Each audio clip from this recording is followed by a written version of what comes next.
이제 우리 함께 하나님 말씀 보시겠습니다. 오늘 우리에게 주신 하나님 말씀은 구약 성경 출애굽기 제34장 1절에서 3절까지 말씀 함께 보시겠습니다. 제가 가지고 있는 성경책에는 구약 성경 134페이지에 있습니다. 출애굽기 34장 1절부터 3절까지 말씀.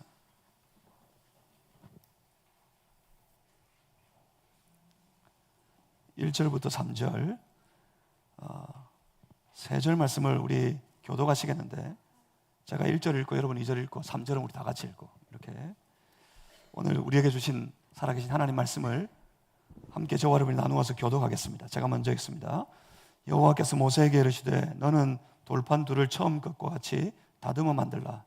내가 깨뜨린 처음 판에 있던 말을 내가 그 판에 쓰리니. 아침까지 준비하고 아침에 시내산에 올라와 산 꼭대기에서 내게 보이되 아무도 너와 함께 오르지 말며 온 산에 아무도 나타나지 못하게 하고 양과 소도 산 앞에서 먹지 못하게 하라. 아멘. 잠시 기도하고 함께 하나님 말씀 받겠습니다. 살아계신 하나님, 오늘도 주의 거룩한 자녀들이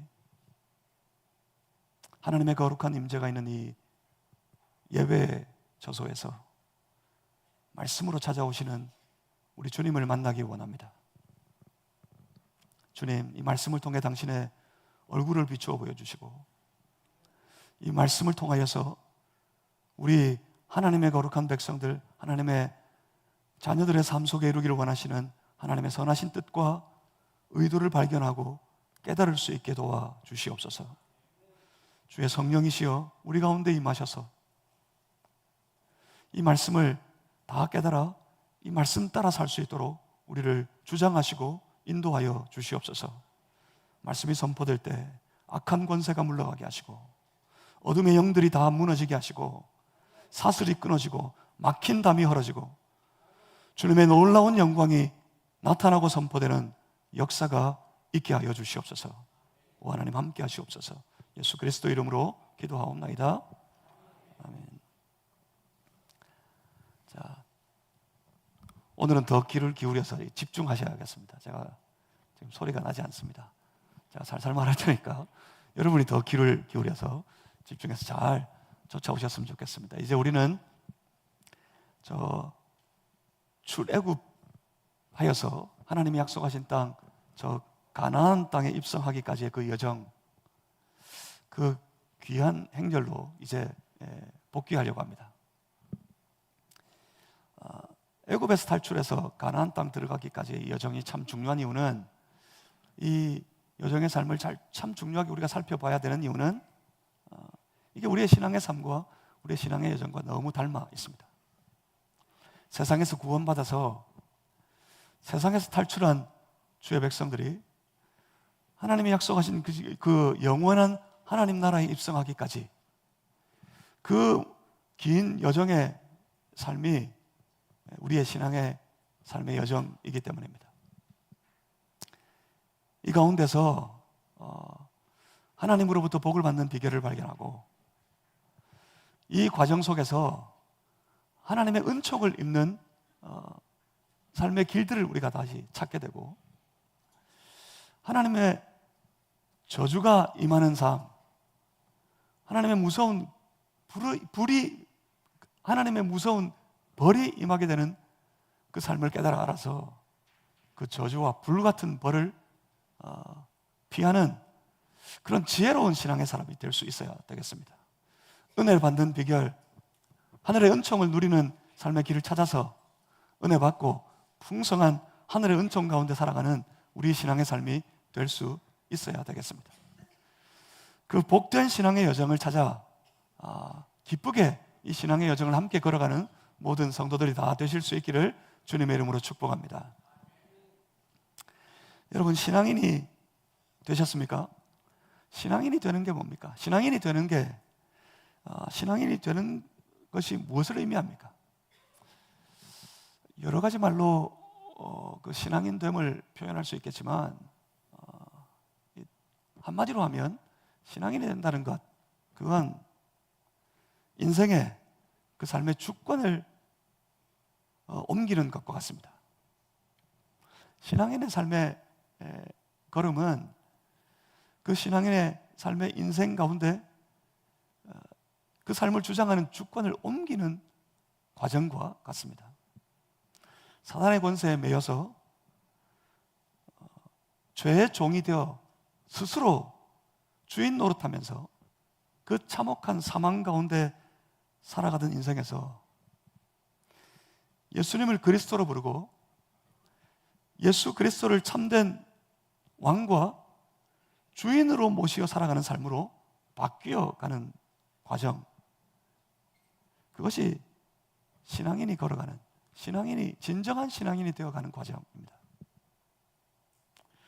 삶의 주권이 바뀌지 않으면 아무리 오래 교회를 다녀도 똑같아요. 삶의 주권이 바뀌지 않으면 이전에 교회 다니지 않던 삶과 전혀 변한 게, 전혀 다를 게 없습니다. 삶의 주권이 바뀌지 않으면 이전과 똑같습니다. 교회를 다녀도, 심지어 교회 와서도 스스로 주인된 인생이니 자기 마음대로, 자기 뜻대로, 성경의 표현대로 하자면 제 소견에 옳은 대로 그렇게 살아갈 수밖에 없어요. 왜? 자기가 주인이니까. 스스로 자기가 주인이 되어서 제 마음대로 살면 어떻습니까? 제 마음대로 살다가 다 넘어져요. 다 실패해요. 다 낭패에 빠져요. 온 세상을 보십시오. 각자 제 마음대로 살다가 다 인생의 절망 가운데 빠져 허우적거리고 있지 않습니까? 삶의 주권이 바뀌지 않으면 교회를 오래 다녔는데도 불구하고 그 인생의 실패와 낭패 가운데 힘겨워하고 허우적대는 삶에 여전히 빠져 살아가게 되는 겁니다. 이것이 잘못된 신앙이 만드는 비극입니다. 거짓된 신앙의 모습이 나타내는 참혹함입니다. 신앙인 된다는 것, 그건 교회를 아주 오래 다녀서 신앙과 그리고 성경과 그리고 신학에 대해서 아주 폭넓고 방대한 지식을 많이 가져서 될 수 있는 게 아닙니다. 혈통적으로 내가 대대로 그런 집안의 사람이니까, 그래서 그 사람이 하나님 앞에 온전한 신앙인이 될 수 있는 것도 아닙니다. 오히려 좀 서툴러도 됩니다. 오히려 좀 부족해도 괜찮습니다. 그리 오래되지 않아도 그 삶의 주권이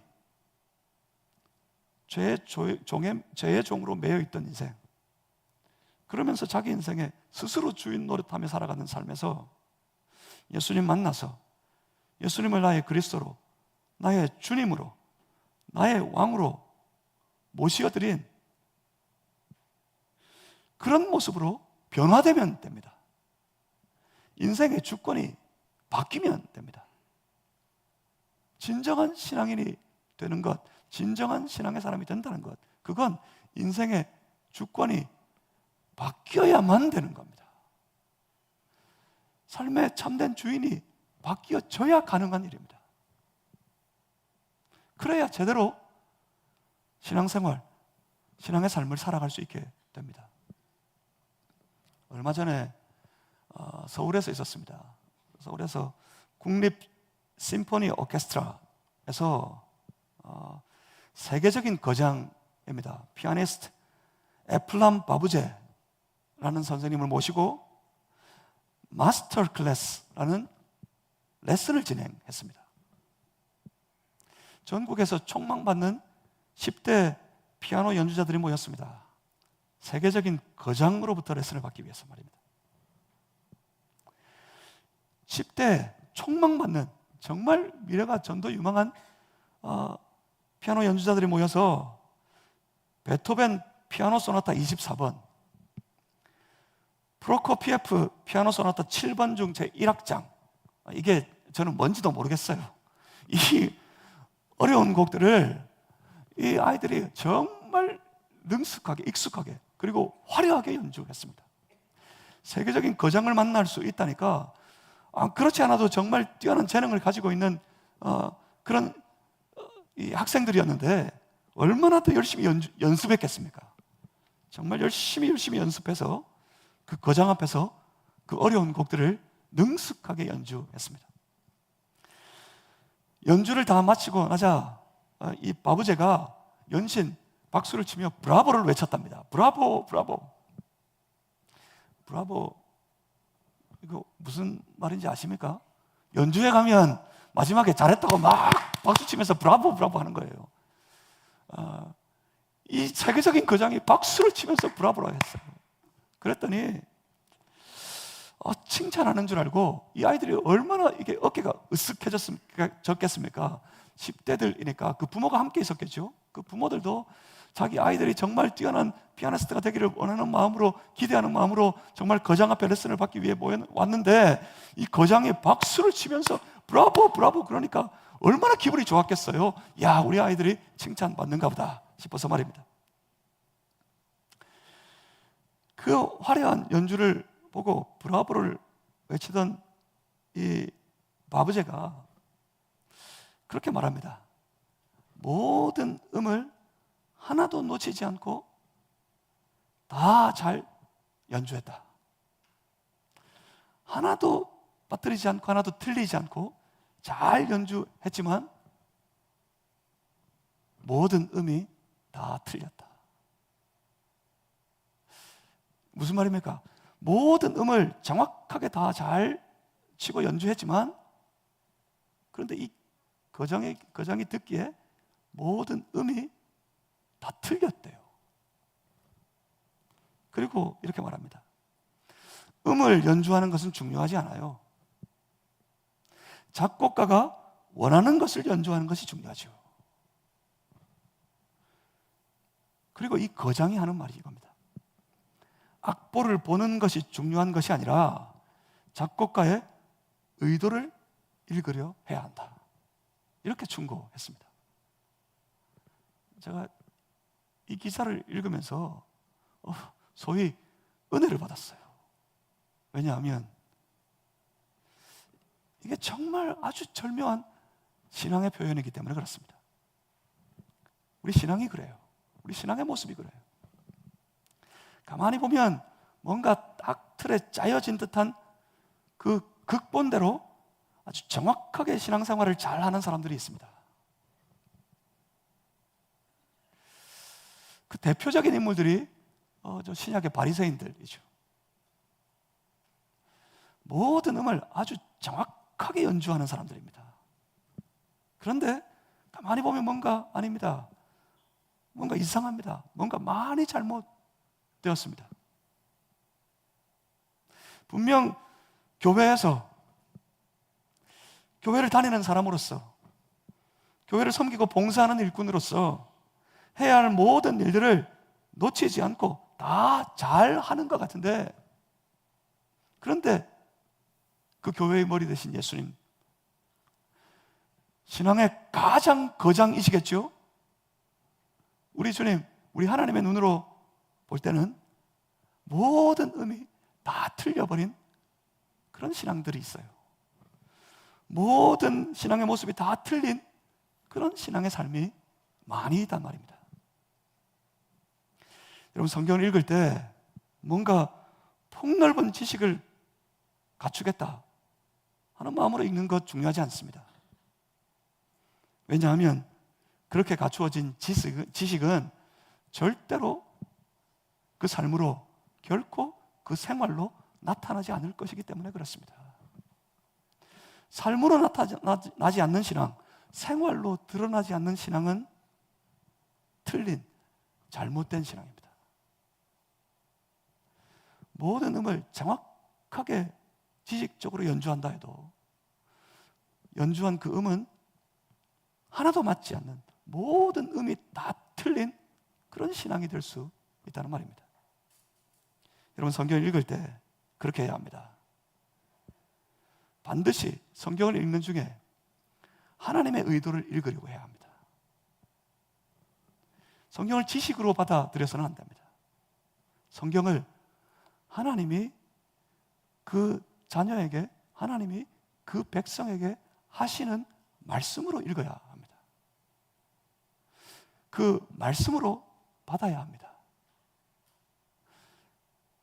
하시는 말씀을 읽을 때, 말씀을 받을 때 가장 중요한 것은 이것이 언제 기록되어져서 누가 기록해서 이것의 주제가 무엇인가, 이것을 파악하는 것보다 오늘 내 삶에 내 참된 인생의 왕이 되시고 주인이 되신 내 하나님께서 나에게 원하시는 것이 무엇인가, 하나님이 말씀을 통해 내게, 내 인생에게 드러내시려는 하나님의 의도가 무엇인가, 그것을 깨닫기 위해, 그것을 깨달으려고 성경을, 하나님의 말씀을 받고 읽어야 합니다. 그래야 우리의 신앙의 삶이 교회의 울타리를 벗어날 수 있어요. 가만히 보면 우리의 신앙이 교회 울타리 안에 갇혀 있어요. 제가 자주 말씀드리지만 교회만 가면 예수 믿는 사람들이 그렇게 많은데, 신앙 좋다 하는 사람, 그런 사람들이 너무 많은데 희한한 일이 벌어진다 그랬죠. 교회 문만 나서면 다 사라져요. 다 없어져 버려요. 저 사람이 예수 믿는 사람이야? 예수 믿는 사람이라는 모습이 드러나게 될 때 세상이 깜짝깜짝 놀랄 만한 그런 사람들이 너무 많아요. 신앙이 교회 울타리 안에 갇혀 있어서 그렇습니다. 하나님의 의도를 파악하고 하나님의 의도를 깨달아서 하나님의 그 의도를 따라 살아가는 삶이 되려고 할 때, 그때 우리의 신앙이 교회 울타리를 벗어나서 매일 우리의 생활 속에 나타날 수 있게 되는 겁니다. 우리의 삶이, 우리의 생활이 하나님의 말씀을 드러내고 말씀을 나타내는 삶으로 살아가게 될 때 사람들이 비로소 우리를 통해 살아계신 하나님을 보게 되고 하나님을 만나게 되고, 비로소 그럴 때 주의 참된 복음이 저 숱한 사망 가운데 신음하고 있는 영혼들에게 전달될 수 있는 겁니다. 그런데 바로 이런 신앙의 생활이, 이런 신앙의 모습이 삶의 주권이 바뀌어야 가능하다는 사실이 중요합니다. 스스로 아직 주인이면 아무리 잘 알아도, 아무리 많이 알아도, 그리고 아는 그 모든 것을 다 믿는다고 말한다 하더라도 결국 그 생활은 자기 마음대로 할 뿐입니다. 왜요? 자기가 아직 주인이니까 제 마음대로 하려 할 뿐입니다. 하지만 그 삶의 주권이 예수님께 있으면 달라집니다. 그 삶의 주권을 예수님께 두면 완전히 다릅니다. 좀 서투르게, 좀 부족하게 알아도 참된 주인이 되신 주님의 의도를 그 말씀을 통해 읽으려 하고, 그 말씀을 통해 받으려 하고, 그 삶이 그 말씀을 따르려고 하기 때문에 그 삶은 완전히 이전과 다른 인생이 되어버립니다. 다른 사람들과 완전히 다른 그런 삶을 살아가는 그런 사람이 되어버립니다. 바로 이걸 소위 교회에서 말하는 거듭난 신앙이라고 말하는 거예요.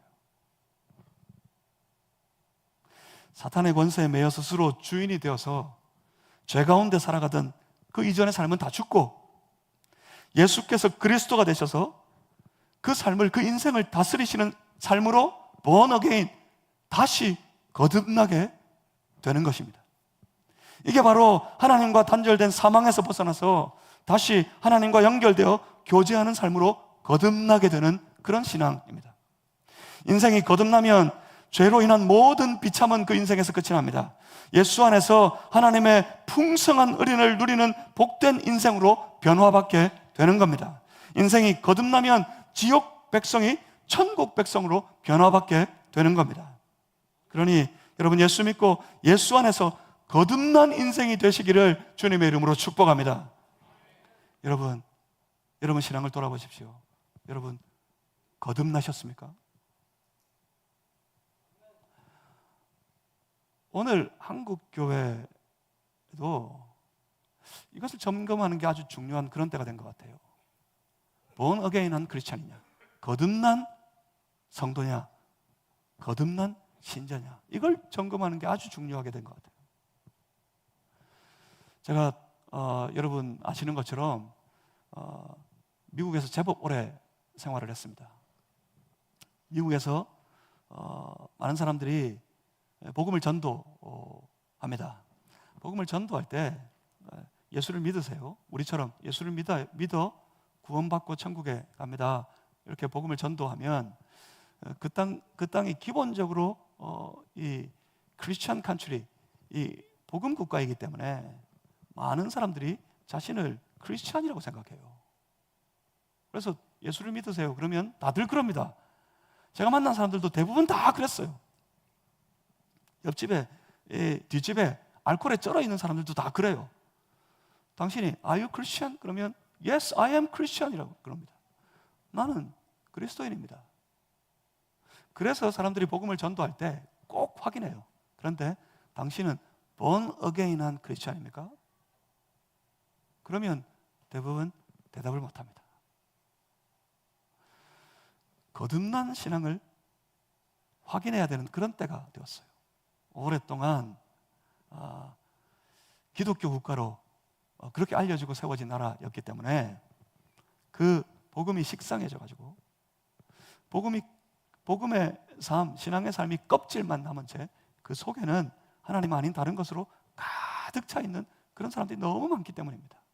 그런데 오늘 한국 교회도 그런 때가 되지 않았나 싶습니다.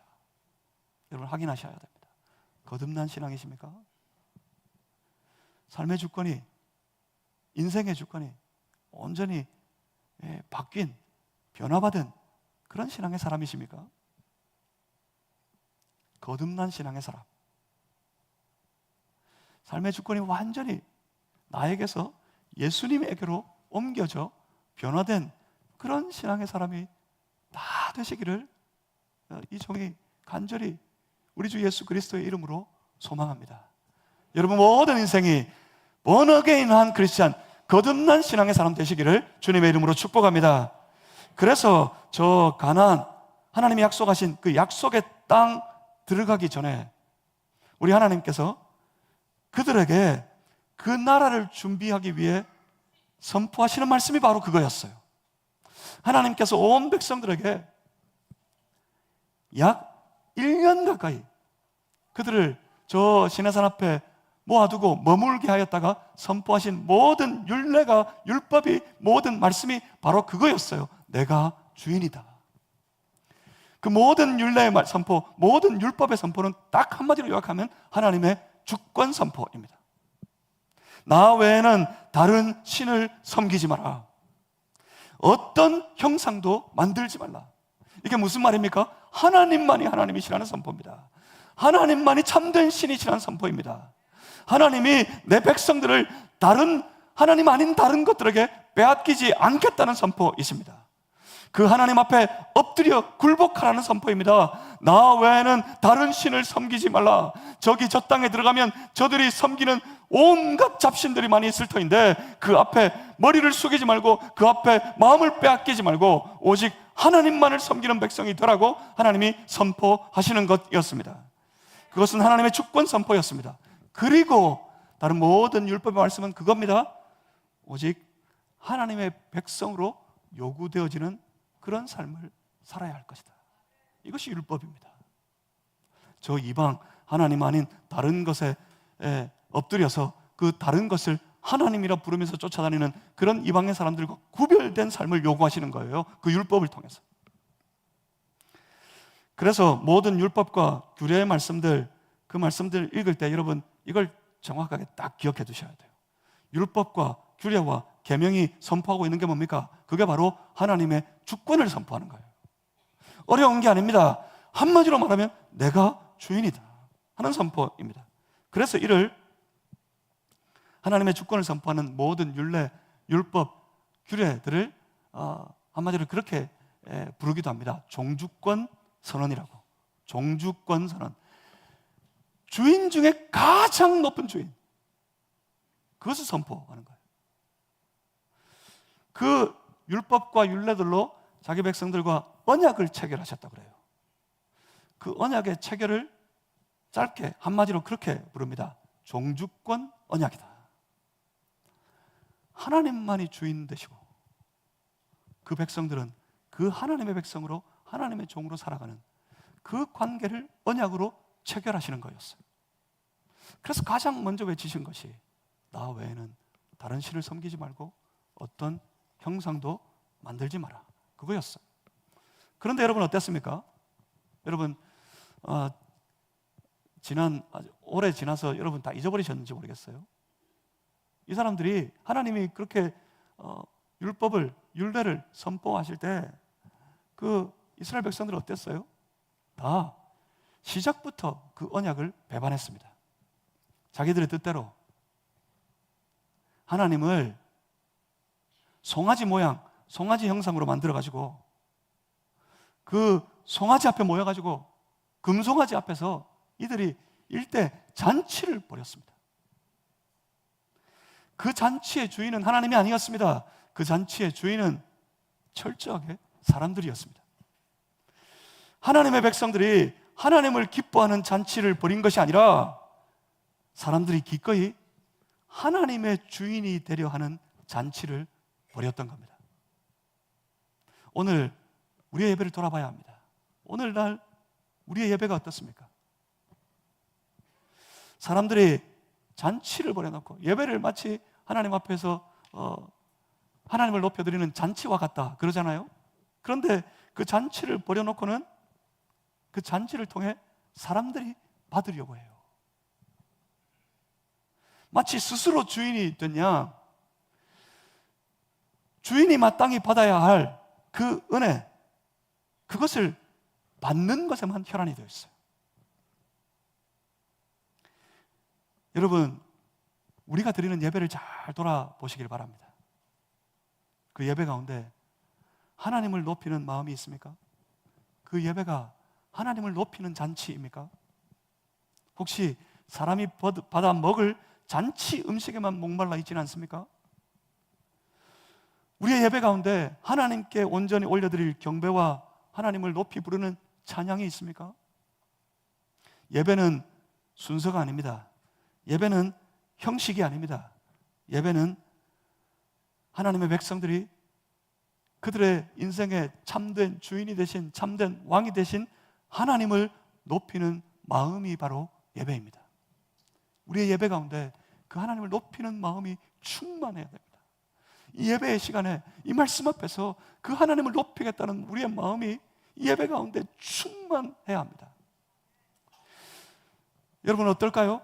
스스로 주인이 되려고 하는 사람들, 제 인생에 자기가 주인 노릇하며 살아가기를 원하는 사람들, 그래서 하나님도 자기들이 원하는 모양대로 기꺼이 만들어낼 수 있는 사람들, 주인이 되려고 하는 사람들과 지금 모든 인생 가운데 그 백성들 가운데 하나님의 주권을 선포하시는 그 하나님이 서로 만나 부딪히게 되면 어떨까요?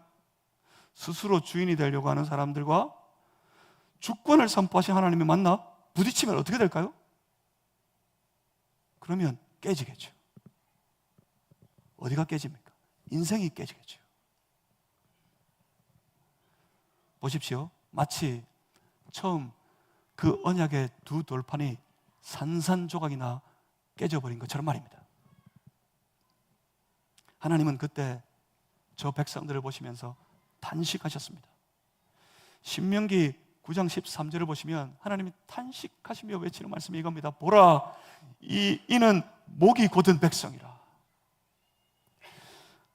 하나님의 언약을 저버리고 하나님을 반역하고 배반한 저 백성들, 형상으로 만들어 그 앞에 모여서 마치 하나님의 주인 노릇하려고 하는 저 백성들,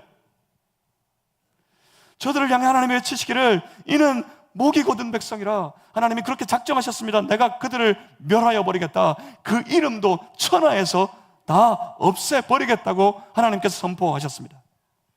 하나님께서 작정하셨습니다. 차라리 모세를 통해서, 그가 사랑하시는 그 모세를 통해서 새로운 민족을 세우리라 작정하셨습니다. 하나님이 그렇게 말씀하시기까지 하셨어요. 나를 막지 마라, 나를 막지 마라. 참으로 무서운 일입니다. 하나님의 백성이 하나님의 백성이라는 그 정체를 포기하고 잃어버리면 이처럼 무서운 일들이 그들의 삶 속에, 그들의 인생 가운데 벌어지게 되는 겁니다. 하나님이 이제 저 이스라엘 백성들에게 일어나서 이 시내산을 떠나라 하십니다. 출애굽기 33장 1절로 한번 돌아가 보시면, 오늘 34장 읽으셨는데 34장 저 28절까지 함께 전체적으로 다 좀 보셔야 되는 본문입니다. 하나님께서 저들을 목이 곧은 백성이라 하시며 다 멸절하게 하시겠다, 다 없애버리겠다, 천하에서 그 이름을 다 없애버리겠다, 그렇게 선포하시고 난 이후에 하나님께서 이렇게 말씀하셨어요. 33장 1절 이하에 보시면, 제가 한번 읽겠습니다. 여호와께서 모세에게 이르시되 너는 내가 애굽 땅에서 인도하여 낸 백성과 함께 여기를 떠나서 내가 아브라함과 이삭과 야곱에게 맹세하여 내 자손에게 주기로 한 그 땅으로 올라가라. 2절입니다. 내가 사자를 너보다 앞서 보내어 가나안 사람과 아모리 사람과 헷 사람과 브리스 사람과 히위 사람과 여부스 사람을 쫓아내고 너희를 젖과 꿀이 흐르는 땅에 이르게 하려니와. 여러분 좋죠? 마치 그 세계적인 거장이 박수를 치면서 잘 연주한 그 10대 연주자들에게 브라보 브라보를 외쳤던 것처럼 그렇게 들리지 않습니까? 하나님이 이제 일어나서 가라 하십니다. 저 땅을 가서 차지하게 될 것이라고, 내가 내 사자를 심지어 앞서 보내가지고 저 땅을 너희가 다 차지하게 하겠다고 말씀하시면서 일어나 이제 시내산을 떠나서 저 가나안 땅으로 가라 하십니다. 얼마나 감사한 말씀입니까? 거의 1년을 거기 머물면서 그렇게 지루한 율법을 들어야 했어요. 이제 그 긴 율법의 설교를 다 이제 마치고 이제 가라 그러시니까 얼마나 기분 좋게 신나게 벌떡 일어나가지고 달려갈 수 있겠습니까? 우리 예배 마치자마자 아이고 지루한 설교 다 끝나가지고 벌떡 일어나 맛있게 점심 먹으러 달려가는 것처럼 말입니다. 얼마나 기분 좋은 상황이에요. 그런데 여러분 여기를 보셔야 돼요. 하나님이 일어나서 시내산을 떠나 저 가나안으로 가라 그러십니다. 그러시면서 너희를 젖과 꿀이 흐르는 땅에 이르게 하려니와. 그리고 하나님의 말씀이 신명기 33장 3절에 이렇게 말씀합니다. 나는 너희와 함께 올라가지 아니하리라. 무슨 말씀입니까? 하나님이 같이 가지 않으시겠답니다. 여러분 이러면 끝입니다. 이러면 끝이 난 거예요. 하나님이 함께 하지 않는 하나님의 백성, 그건 아무것도 아닙니다. 이제 저 땅에 들어가 간신히 그 땅을 차지하고 거기서 정착해서 살더라도 이제부터는 전부 자기 힘으로 살아야 돼요. 제 힘으로 부대끼면서 그냥 바둥바둥거리며 살아야 돼요. 살아남을 수 있었을까요? 문명 자체가 틀린데 저 철의 무기를 들은 저 가나안 족속들 앞에서 계속해서 그들이 평안하게 평탄하게 살아갈 수 있었을까요? 하나님이 함께 하시지 않는 하나님의 백성, 이건 처참한 지경입니다. 이건 무서운 저주입니다. 그래서 나중에 저 신명기 저 끝에 가보시면 이제 그 출애굽 2세대가 1세대는 다 죽고 2세대가 가나안 땅 들어가기 직전에 모세가 강조해서 하는 말이 그거였어요. 하나님이 함께 가실 거야. 하나님이 함께 가실 거야. 하나님이 함께 하신다. 두려워하지 마라. 담대하라. 그래서 그때 그렇게 강조해서 그걸 외쳤던 거예요. 하나님이 여기서 그러셨어요. 다 멸절하겠다. 그렇게 선포하신 하나님이 이제 가라. 이제 네 마음대로 가봐라. 네가 주인이니까 가서 네 마음대로 해봐라. 그러시면서 하나님, 나는 너희와 함께 가지 않겠다. 그러면 아무것도 아닌 거예요. 예수님도 그러셨습니다. 예수님도 요한복음 15장 5절에서 말씀하시기를 나를 떠나서는 너희가 아무것도 할 수 없습니다.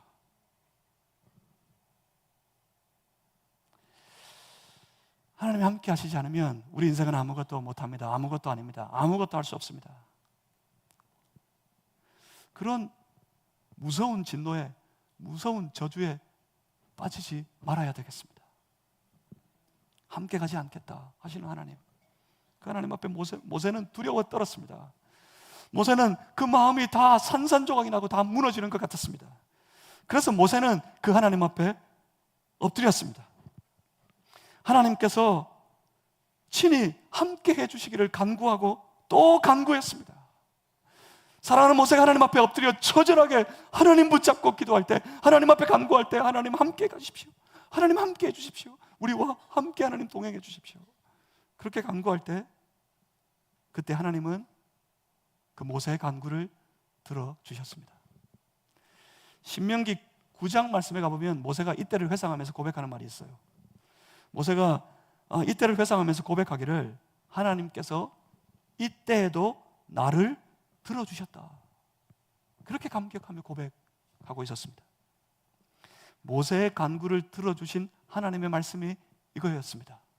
그 간구를 들으신 하나님께서 다시 말씀하십니다. 오늘 본문 34장 1절에 여호와께서 모세에게 이르시되 너는 돌판 둘을 처음 것과 같이 다듬어 만들라. 네가 깨트린 처음 판에 있던 말을 내가 그 판에 쓰리니. 두 번째 돌판을 만들라 하십니다. 그 돌판을 만들러 다시 산을 오르라 하십니다. 그 돌판에 다시 언약의 말씀을 새기겠다고 하나님이 말씀해 주셨습니다. 여러분, 이걸 잘 보십시오. 두 번째 돌판을 준비하라 하신 하나님의 말씀을 잘 읽어보셔야 됩니다. 이 두 번째 돌판은 단순하게 이제 단순한 율법이나 단순한 계명이 아니었습니다. 이 두 번째 돌판이 의미하는 게 뭡니까? 이 두 번째 돌판의 의미는 하나님께서 저들을 용서하시겠다는 뜻입니다. 그리고 그 용서의 의미는 하나님께서 저 이스라엘 백성들에게 다시 기회를 주시겠다는 뜻입니다. 처음 두 돌판이 깨졌을 때 하나님은 쉽게 반역하고 쉽게 배반하고 돌아서 버리는 저 이스라엘 백성들에게 진노하셨습니다. 진노하셔서 하나님이 그렇게 작정하시고 선포하셨어요. 내가 저들을 멸절시켜야겠다, 그렇게 선포하셨습니다. 인생이 금송하지 않았기 때문에 완전히 멸망하게 생긴 그런 형편이었습니다. 그때 모세는 하나님 앞에 처절하게 엎드렸습니다. 처절하게 엎드려 하나님 붙잡고 간구하고 또 간구했습니다. 온 이스라엘 백성들을 지고 하나님 앞에 엎드려 외치기를, 하나님 살려주세요, 하나님 저들을 살려주세요, 하나님 저들을 용서해 주시고 다시 한 번만 더 저들에게 기회를 주시옵소서, 그렇게 간구했던 겁니다. 함께 가지 않겠다, 함께 하지 않을 것이다 하시는 하나님 앞에 모세는 처절하게 간구했습니다. 하나님 우리와 함께 해 주십시오. 그랬을 때 하나님께서 먼저는 그렇게 응답하셨어요. 그래, 내가 너와는 함께 할 것이다. 사랑하는 모세에게 하나님께서 그렇게 응답하셨어요. 불안해하고 두려워하는 모세에게 내가 너와는 함께 있을 거야. 하지만 모세는 풀리지 않았습니다. 더 처절한 심정으로 온 백성들의 공동체를 그 마음에 쥐고 모세는 하나님 앞에 엎드려 계속해서 간구했습니다. 하나님 우리와 함께 해 주십시오, 저 백성들과 더불어 함께 해 주십시오, 그렇게 간구했습니다. 이제 이 모세의 간구하는 그 간구에 응답하시면서 하나님이 말씀하신 것이 출애굽기 33장 17절에 이렇게 나타납니다. 33장 17절 보시면 하나님이 이렇게 말씀하십니다. 네가 말하는 이 일도 내가 하리라. 그런 모세의 간구를 통해 하나님은 이스라엘을 용서하셨습니다. 다시 기회를 주시기로 했던 겁니다. 모세에게 그래서 다시 새로운 두 돌판을 준비하라 하십니다. 그렇습니다. 여러분, 하나님 앞에서 우리 성도들이 받는 용서, 이게 참 놀라운 축복인 건 그냥 단순히 용서받았다 이것으로 끝나는 게 아니에요. 내가 용서를 받았다, 그 말은 무슨 말입니까? 하나님께서 새로운 기회를 주셨다 하는 말이에요. 여러분, 이 기회를 놓치지 마시길 바랍니다. 용서는, 하나님 앞에서 받은 용서는 하나님이 우리에게 허락하신 새로운 기회를 의미합니다. 그렇기 때문에 회개가 은혜라는 거예요. 회개할 수 있는 게 가장 놀라운 은혜란 말입니다. 회개하지 않는 마음, 회개하지 않는 그런 삶, 그런 신앙은 참으로 무서운 저주입니다. 회개할 게 없어서 회개하지 않는 게 아니에요. 회개할 마음이 없어서 회개하지 않는 겁니다. 회개할 자신의 삶의 처참한 모습이 눈에 보이지 않는 그런 상태에 있기 때문에 회개할 마음이 없어요. 그래서 회개하지 않습니다. 이건 무서운 저주입니다. 회개하지 않고 돌이키지 않으면 어떻게 돼요? 하나님이 멸절하리라 하셨을 때, 나를 막지 마라 하셨을 때 그 인생은 멸절당하고 말 테니까요. 온 세상이 멸망하고 멸절될 때 그 인생도 멸망당하고 멸절될 테니까 말입니다. 그런데 회개하고 돌이키면 어떻습니까? 주의 백성들이 회개하여 그 마음을 하나님께로 돌이켜 하나님의 용서를 구하면 하나님은 용서하십니다. 용서가 무슨 뜻이라고요? 하나님이 그 인생에게 새로운 기회를 주신다는 말입니다. 하나님 앞에 이 예배가 여러분에게 그런 의미가 있기를 주님의 이름으로 축복합니다. 하나님 앞에 용서받고 다시 지금 이 자리에서 새로운 기회를 얻어서 또 한 주간 하나님의 은혜 안에서 승리의 인생을 살아가는 모두가 되실 수 있기를 주님의 이름으로 축복합니다. 이것이 인생의 새로운 기회입니다.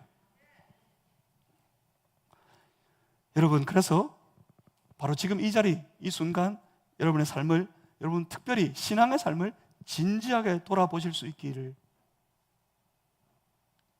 진지하게 돌아보는 신앙이 되시기를 주님의 이름으로 소망합니다. 어쩌다가 보니까 나도 모르게 높아졌어요. 어쩌다가 보니까 내 마음이 심지어 하나님 아닌 다른 것들에게 다 빼앗겨버리고, 어쩌다 보니까 내 마음이 심지어 하나님 말씀보다 높아져 있고 하나님보다 더 높아져 있어서 하나님을 아랑곳하지 않고 하나님 말씀을 아랑곳하지 않는 교만에 빠져 있을 수 있습니다. 그건 어떤 인생입니까? 자기가 주인으로 돌아간 거예요. 스스로 주인이 되어버렸어요. 그래서 여러분 어때요? 마치 하나님 앞에서 하나님과 맺었던 첫 번째 언약의 두 돌판이 깨져버린 것 같은 그런 상황에 놓여 있지는 않으십니까? 지금 하나님 앞에 나아가서 그 죄악의 삶을 다 내려놓고 처절하게 회개하고 다시 주님을 바라보시길 바랍니다. 그래서 하나님은 용서해 주시고 하나님 주시는 놀라운 기회를 온전히 단단하게 붙잡는 성도들 되시기를 주의 이름으로 축복합니다. 이제는 모세가 처음처럼 다듬은 두 돌판을 들고 산을 올라갑니다. 그 길에 아무도 함께 할 수 없는 길이었습니다. 지금부터 여러분, 이제 모세가 하나님 앞에 홀로 올라가서 하나님과 나누는 그 개인적인 깊은 교제, 그 깊은 하나님과의 관계를 주목해 보실 수 있기를 바랍니다. 아무도 함께 할 수 없는 그 길, 34장 3절에 하나님이 그렇게 말씀하셨어요. 아무도 너와 함께 오르지 말며. 함께 오르지 말라 하셨습니다. 그렇습니다. 누가 따로 필요한 것도 아닙니다. 신앙은 결국 이거예요. 내가 홀로 내 주님과 더불어 함께 걸어가는 길이 바로 신앙의 여정입니다. 내가 주님과 함께 걸어가는 거예요. 내 안에 내 속에 다른 누구가 있지 않습니다. 나와 내 주님이 계십니다. 내가 내 주님 만나서 내 주님과 더불어 함께 걸어가는 신앙, 그 길이 신앙의 여정이에요. 여러분은 그 신앙의 삶을 잘 걸어가고 계십니까? 만약 내가 홀로 주님 앞에 나아가는 길이라면 여러분 조금만 더 지금보다 한 발짝만 더 하나님 앞에 가까이 나아가실 수 있기를 바랍니다. 조금 더, 아주 조금만 더 간절한 마음으로 하나님 찾고 하나님 앞에 나아가는 그런 성도들 되실 수 있기를 주님의 이름으로 축복합니다. 모세는 그 두 번째 돌판을 들고 산을 올라 40일 40야를 거기서 하나님과 더불어 교제했습니다. 하나님과의 인격적인 만남, 하나님 앞에 엎드려 그 임재 앞에서, 그 놀라운 하나님의 임재 앞에서 간절하고도 절박하게 기도하며 보낸 40일, 그 시간, 모세는 참으로 모세에게는, 모세 개인의 삶에는 영광스러운 시간이었습니다. 심지어 그 얼굴이 하나님의 영광으로 광채가 나기 시작했대요.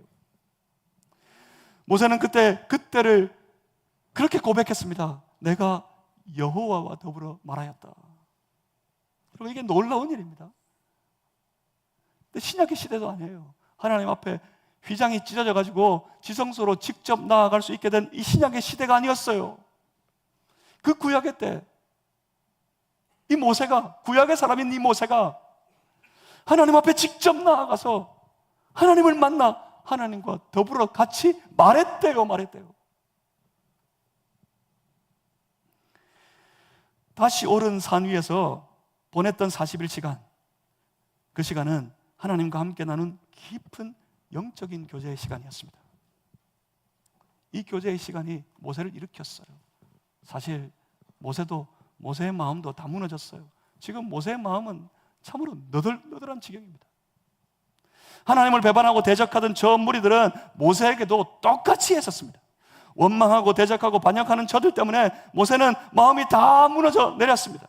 그런데 지금 이 시간, 하나님과 깊이 교제하는 이 시간이 저 이스라엘 중에서 겪었던 이해할 수 없는 그 많은 상처들, 그 모든 상처들을 전부 녹여버렸습니다. 하나님과의 교제가 모세의 마음을 만졌습니다. 하나님과 더불어 누리는 그 깊은 교제가 모세의 상처를 다 싸매어 주었습니다. 모세는 하나님과 누리는 그 깊은 교제 가운데서 모든 고통에서 치유를 받았습니다. 그 40일 하나님과 나눈 교제를 통해 모세는 위로를 받았고 다시 소망을 얻게 되었고 다시 꿈을 꾸기 시작합니다. 자기는 들어가지도 못하는 땅이지만 저 땅을 바라보며 모세는 다시 꿈을 꾸기 시작했습니다. 그 하나님과의 깊은 교제가 다시 모세를 일으켜 세웠던 거였습니다. 모세가 저들을 대신하여 하나님 앞에 이제 다시 간구하여 외치기를 그거였어요. 34장 9절 말씀을 보시면 주여 우리와 동행하여 주시옵소서. 주여 저들과 함께 가 주시옵소서. 모세의 얼굴엔 광채가 났답니다. 여러분 안에도 이 모세가 개인적으로 나누었던 하나님과의 깊은 영적인 교제, 모든 것이 무너지고 다 쓰러지고 다 끝난 것 같은 그때 용서하시고 새로운 기회를 주시려는 하나님 앞에 나아가서 그 하나님과 더불어 함께 깊이 누렸던 그 영적인 교제, 그것이 다시 위로하고 다시 싸매주고 다시 세워주고 그 삶에 놀라운 새로운 힘이 되게 하셨던 것처럼 여러분 안에도 하나님과 깊이 나누는 이런 교제가 다 회복되고 하나님과 함께 누리는 이 교제가 여러분 신앙의 삶 속에 날마다 일어나게 되기를 주님의 이름으로 축복합니다. 그때 하나님은 다시 언약을 선포하십니다. 34장 11절 예를 보시면 하나님이 저 이스라엘 백성들에게 다시 언약을 선포하실 때 하신 말씀이 이거였어요. 저 약속의 땅 가나안 땅에 들어가면 거기 모든 우상의 제단을 다 헐어버려라. 그 땅에 있는 모든 주상을 깨뜨려라. 아세라상을 찍어버려라. 14절에 결정적으로 이렇게 선포하십니다. 너는 다른 신에게 절하지 말라. 무슨 말입니까? 하나님이 다시 선포하십니다. 무엇을요? 하나님의 주권을 다시 선포하셨습니다. 그러니까 이겁니다. 다시 저 이스라엘 온 백성들 그들의 주인이 되시겠다는 선포이십니다. 이게 무슨 말입니까? 이는 내가 저들과 내 백성, 내 종된 저들과 내가 이제 함께 가겠다는 선포입니다. 이것이 온 이스라엘 백성들이 다시 얻게 된 기회였습니다. 여러분의 삶에 지금까지 얼마나 신앙생활 하셨고, 지금까지 어떻게 신앙생활 하셨고, 지금까지 어떤 신앙의 모습으로 하나님 앞에 서 있는지를 모르겠습니다. 하지만 어떠하였든 간에 지금 다시 선포하십시오. 여러분의 영적인 거울에 여러분의 영적인 신앙의 자신의 모습을 비추어 보면서 그 앞에 자신의 신앙을 향해, 자신의 신앙의 모습을 향해 그렇게 선포하시길 바랍니다. 하나님만이 내 삶의 참된 주인이 되십니다. 하나님 말고는 없습니다. 하나님 아니고는 없습니다. 내 안에 있는 하나님 아닌 다른 모든 것들을 다 제거해버리고 이제 오직 하나님만이 내 삶의 주인이심을 선포합니다. 그렇게 선포하는 성도들 되시기를 주님의 이름으로 축복합니다. 그리고 각오하시길 바랍니다. 세상에 어떤 유혹이 밀려와도 나는 넘어지지 않고 오직 하나님만 주인 삼고 하나님만 따르는 백성이 되어야겠다 다짐하고 결심하는 여러분들 되시기를 주님의 이름으로 축복합니다. 그때 하나님은 여러분과 함께 가실 겁니다. 하나님이 여러분과 함께 해 주실 것입니다. 그러면 돼요. 그러면 다 이길 수 있어요. 하나님만 함께 하시면 모든 싸움에서 하나님의 백성들이 반드시 이기게 되는 줄 믿으시기를 바랍니다. 앞으로 나아가는 모든 여정에서 여실히 드러납니다. 하나님이 함께하면 이기고 하나님이 함께 가지 않으면 지고. 그러니 우리의 승리의 비결이 여기 있어요.